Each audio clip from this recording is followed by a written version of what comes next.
Қайырлы күн, құрметті ұстаздар және оқушылар. Сіздермен мен Бердімұрат Баянсұлу. Бүгінгі біздің тақырыбымыз бүкіл әлемді тамсандырған Экспо 2017.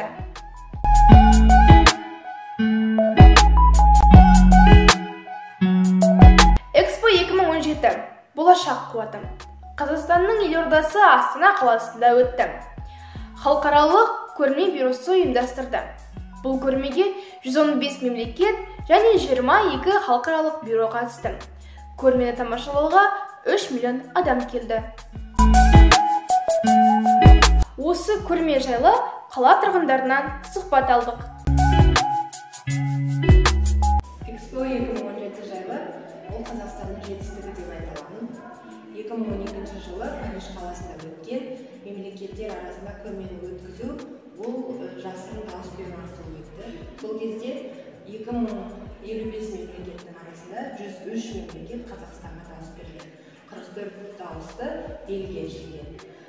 Сонымен 103 дауыс берген Қазақстан 2017 жылғы көрмені өткізуді жеңіп алады.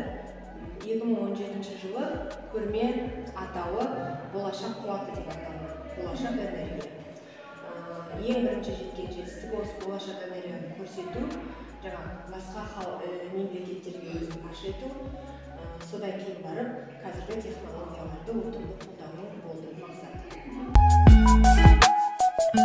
Экспо 17 болған кезде біздің Қазақстанымыз өте керемет дамыды деп айтсақ болады.